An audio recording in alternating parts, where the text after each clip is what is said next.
बार फिर से उपस्थित हूं आप सबके सामने शनिवार के कार्यक्रम में विश्लेषण जन्म कुंडली का। इस कार्यक्रम के अंतर्गत सुबह जो मैंने आप लोगों को कुंडली दिखाई है उसी कुंडली के नवांश के साथ उपस्थित हूं।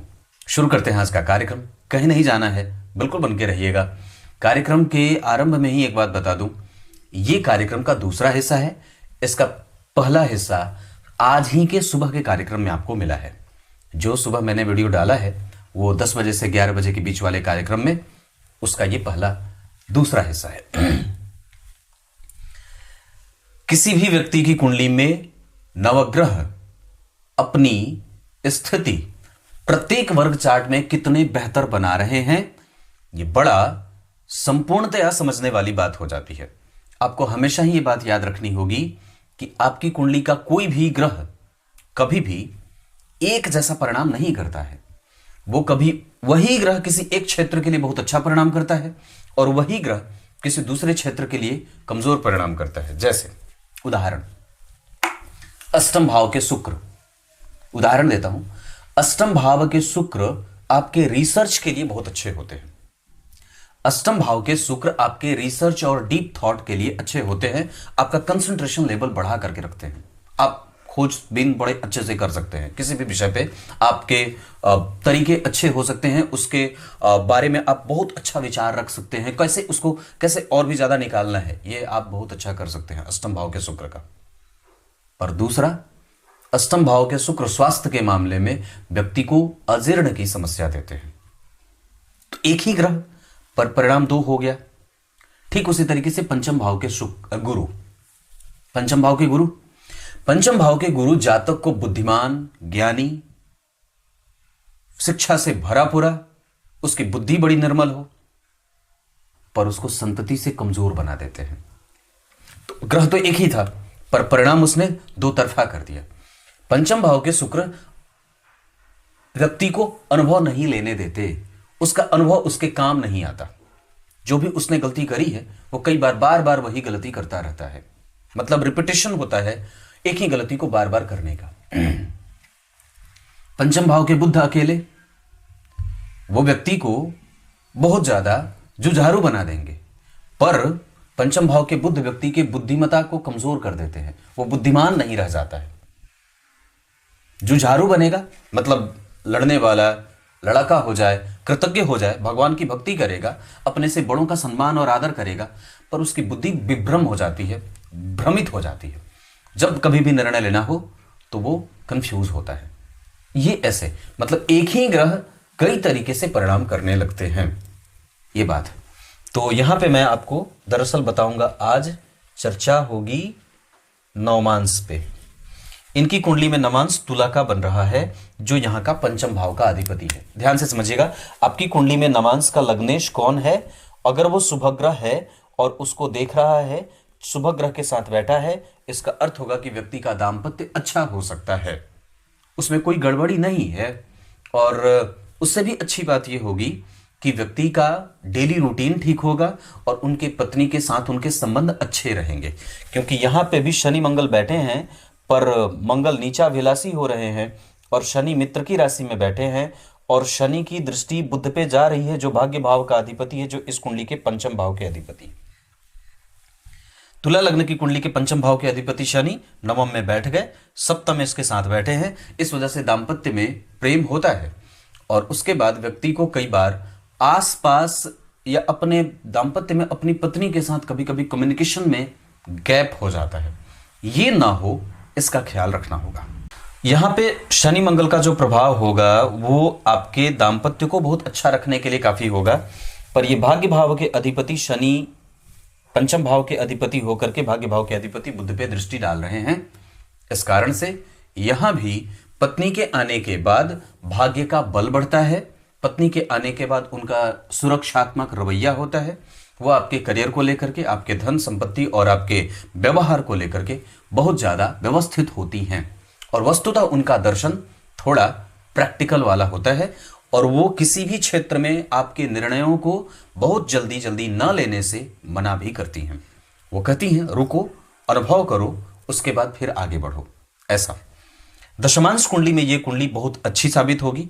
लग्न में मंगल का बैठा होना, जो प्रतियोगिता भाव के अधिपति हैं, इस कुंडली के लिए वो बहुत अच्छे नहीं होते, पर हाँ निसंदेह एकादशवें भाव में चंद्रमा पंचम भाव को देखेंगे, और एकादशवें भाव के चंद्रमा जो इस कुंडली के धन भाव के अधिपति हैं, धन भाव के अधिपति हैं, धन भाव के अधिपति मंगल यहाँ पे भी ठीक बैठ रहे हैं। यहाँ जातक को अपने सास ससुर माता पिता इन सभी चारों लोगों का बिल्कुल लाभ मिलता रहेगा, और चंद्रमा इनको सब कुछ देने वाले हर चैप्टर में बन रहे हैं। जैसे यहाँ पे भी एकादशवें भाव में बैठे हैं, यहाँ भी एकादशवें भाव में बैठे हैं, ये सबसे अच्छी बात होगी, क्योंकि आपकी कुंडली का नवांश अगर पंचमेश होकर के यहाँ लग्नेश हो रहा है तो जातक के जीवन में दाम्पत्य का संपूर्ण प्रेम मिलता है, और वो बहुत ही ज्यादा व्यवस्थित जीवन जीने में आगे रखता है। वो कभी भी किसी निर्णय को लेने से पहले अगर अपनी पत्नी से और अपने बच्चों से पूछ ले तो यह ज्यादा आवश्यक बात होगी। सप्तम भाव में चंद्रमा और शुक्र का होना किसी भी पापक ग्रह का कोई प्रभाव नहीं, ये नवांश कुंडली को बहुत अच्छा बना रहे हैं। दशमांश कुंडली में शनि का यहां बैठना जो भाग्य भाव के अधिपति होकर के, और बुध का स्वग्रही होकर के बैठना, मंगल का यहां बैठना लाभेश होकर के, ये सारी स्थितियां व्यक्ति के जीवन में लाभ के साथ साथ बजट की समस्या भी कई बार देते हैं, जहां व्यक्ति कई बार धन बचा नहीं पाता है। और मानसिक व्यय चंद्रमा मंगल के साथ, चंद्रमा गुरु से दृष्ट है तो कर्म क्षेत्र में कोई दिक्कत नहीं है, पर यहां पे शनि मंगल का प्रभाव, और यहां पे जो चतुर्थ भाव है वो 12वें राहु और केतु के संपर्क में होने के कारण, ध्यान से समझिएगा, जो चतुर्थ भाव के अधिपति हैं वो 12वें हैं, राहु केतु के संपर्क में होने के कारण उनके ठीक आगे शनि पीछे मंगल, ये जो स्थिति बना रही है वो चतुर्थ यानी कि मेंटल पीस को कमजोर कर रही है। अगर आपकी भी कुंडली में चतुर्थ भाव पापकर्त्री में उलझ रहा है और उस पे शनि मंगल राहु केतु का प्रभाव आ रहा है तो आपको भी मानसिक व्यग्रता का शिकार होते देखा जाता है। यहां व्यक्ति का मन, व्यक्ति का चित्त, व्यक्ति की माता का स्वास्थ्य और कई तरीके से उसके घर में थोड़े बहुत कलह का वातावरण भी बनेगा, जहां वो कई बार अभावग्रस्त रहता है। ऐसा है। अब उसके बाद दशमांश कुंडली में लग्न के अधिपति का स्वग्रही होना और शनि से दृष्ट होना व्यक्ति को कारोबारी बनाएगा और नियमित होगा, क्योंकि यहां के सप्तम भाव के अधिपति उसे देख रहे हैं, मतलब सप्तमेश सप्तम को देख रहा है और इस भाव पे शनि की भी दृष्टि है, तो आपको सरकार से कभी भी नुकसान नहीं होगा। सरकारी क्षेत्रों से आपको लाभ हमेशा मिलता रहेगा, सरकारी योजनाओं का लाभ मिलता रहेगा और कभी भी आपके ऊपर कोई भी ऐसे कानूनी दांव पेच में आप नहीं फंसने वाले हैं। अगर कभी फंस भी जाएंगे तो आप निकल जाएंगे। ये कुंडली ऋण से निश्चित रूप से मुक्त होने वाली है। और एक बात और बता दूं, इस कुंडली का धन भाव सबसे मजबूत बना है। धनेश उच्च के या उच्चाभिलाषी, धनेश भाग्य भाव में, धन भाव के अधिपति, ये बहुत अच्छी बात है। मंगल इस कुंडली में सर्वोत्तम होंगे, उसके बाद सूर्य होंगे, उसके बाद गुरु भी होंगे, उसके बाद शनि होंगे। ये 4 ग्रह कम से कम आपकी कुंडली में उत्तरोत्तर, इस कुंडली में सर्वाधिक ग्रहों के साथ जो मजबूत ग्रह बैठा हुआ है वो आपकी कुंडली में बैठा है 28 डिग्री के गुरु, आत्मकारक ग्रह के रूप में, अमात्य कारक ग्रह के रूप में शनि उपस्थित हो रहे हैं। नवांश कुंडली में गुरु का प्रभाव जन्म कुंडली में बन रहा है। कहाँ? स्वग्रही है। यहाँ पे भी गुरु वर्गोत्तम होंगे। यहाँ चंद्रमा वर्गोत्तम है, यहाँ चंद्रमा ठीक है, यहाँ पे चंद्रमा वर्गोत्तम है। तो गुरु चंद्रमा और साथ ही साथ आपकी कुंडली में गुरु के साथ चंद्रमा और चंद्रमा के बाद आपकी कुंडली में मंगल का प्रभाव भी मैं ठीक देख रहा हूं। हर जगह वो बहुत अच्छे बने हुए हैं। इसका अर्थ होगा कि आपकी कुंडली में गुरु का प्रभाव और चंद्रमा का प्रभाव वर्गोत्तम होने के कारण, मंगल का प्रभाव स्वराशि के होने के कारण लग्न कुंडली में, नवांश कुंडली में भी वो मंगल अगर सप्तमेश होकर के पंचम भाव के अधिपति के साथ योग कारक स्थिति पैदा कर रहे हैं, यहां पर भी वो 3 नंबर में बैठे हैं। इसका अर्थ होगा कि व्यक्ति को कभी भी उसके साहस से, उसकी ऊर्जा से और उसके पराक्रम से क्षुब्ध और परेशान होते नहीं देखा जाएगा। क्लियर है?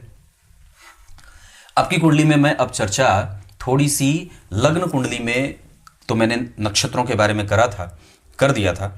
अब आज बात नवांश कुंडली में चंद्रमा अश्विनी नक्षत्र के बैठे हैं ये, और शुक्र भी अश्विनी नक्षत्र के 12 डिग्री के बैठे हैं। इसका अर्थ होगा कि व्यक्ति का दाम्पत्य सरल है, सुहृद है और संपूर्ण है। डेली रूटीन आप आलस्य से युक्त होकर के ना करिएगा। आप पत्नी के प्रेमी हैं, ये बात आपको पता है, और आपके जीवन में आपकी पत्नी का महत्वपूर्ण रोल हमेशा ही रहेगा, ये बात भी निश्चित है। पंचम भाव के अधिपति का नवम भाव में जाना नवांश कुंडली में, ये अपने आप में एक कहानी बयान करेगी और निश्चित रूप से ये जातक के जीवन में पत्नी के बहुत बड़े ओहदे को प्रदर्शित कर रही है। आपकी कुंडली में अगर नवम भाव, नवांश कुंडली में अगर पंचम भाव, अगर सप्तम भाव और लग्न भाव गुरु से प्रभावित हो, गुरु से युक्त हो, या पंचम नवम का संबंध परस्पर बन रहा हो, और लग्नेश जो है वो जन्म कुंडली में लग्न को देख रहे हैं, शुभ ग्रह के साथ हैं, उससे त्रिकोण में यानी कि 5 घर आगे बुध बैठा हुआ है, उसके ठीक पीछे गुरु और सूर्य बैठे हुए हैं, यहाँ पे चंद्रमा और शुक्र, तो आपकी पत्नी आपके प्रत्येक समस्याओं में आपके साथ खड़ी रहने वाली, और निश्चित रूप से वो झगड़े बढ़ाने में विश्वास न करके झगड़ा कम करने में विश्वास रखती हैं। आपकी कुंडली में मंगल आर्द्रा के, शनि मृगशिरा के बैठे हैं नवांश कुंडली में। एक बात और बता दूं तो ये कई बार थोड़े से मतभेद होंगे पर वो बहुत सामान्य बात है। एक चीज और बता दूं, बिनसोपक बल वगैरह में आपकी कुंडली में गुरु के पास और बुध के पास बल ज्यादा बढ़िया होगा। हालांकि एक बात और भी है कि षडबल में जो अंक मैं देख रहा हूं उसमें सबसे ज्यादा अंक आपकी कुंडली में मिल रहा है गुरु के पास मिलेगा। और एक बात और भी है कि तत्व के आधार पर भी अगर मैं जो बात देख रहा हूं उसमें मंगल बहुत अच्छे बैठेंगे, अपनी राशि के हैं। उसके बाद सूर्य बहुत अच्छे बैठेंगे क्योंकि वो लग्न में है, वायु तत्व की राशि में है। इसके बाद आपकी कुंडली में आगे मैं बढ़ूं तो होरा कुंडली के आधार पे भी गुरु, चंद्रमा और मंगल आपकी कुंडली में बड़े अच्छे हैं। इसका अर्थ होगा कि व्यक्ति की कुंडली का गुरु, व्यक्ति की कुंडली का मंगल और व्यक्ति की कुंडली में चंद्रमा, मैंने इन दोनों को बताया है। यहां भी मंगल 3 नंबर में, यहां भी मंगल 3 नंबर में, और यहां पे मंगल अपनी राशि के, यहां नीचा विलासी है दोनों ही जगह, पर वस्तुतः ये लाभेश होकर के लग्न में बैठे हैं और यहां वो सप्तमेश होकर के केंद्र के अधिपति होकर के त्रिकोण में जा रहे हैं। ये तीनों ही जगह उनकी स्थिति बहुत ही ज्यादा मजबूत हो जाएगी। तात्पर्य कि आपकी कुंडली में गुरु की दशा, मंगल की दशा, चंद्रमा की दशा और बुध की दशा आपको किसी भी निर्णय में ले जाने के लिए काफी होगी। इसके अतिरिक्त सूर्य, शनि, राहु, केतु, शुक्र, इन सब की दशाएं जो होंगी, शनि भी दशा में अगर बात कहूं तो सूर्य, राहु, केतु और शनि, ये सब भी जो ग्रह हैं वो आपकी कुंडली में थोड़ी मेहनत बढ़ाने के बाद और मानसिक शांति के साथ आपको परिणाम देंगे। गुरु, चंद्रमा, मंगल, बुध आदि जो ग्रह हैं वो आपकी कुंडली में मेहनत करवाएंगे पर धन उनका दिखेगा।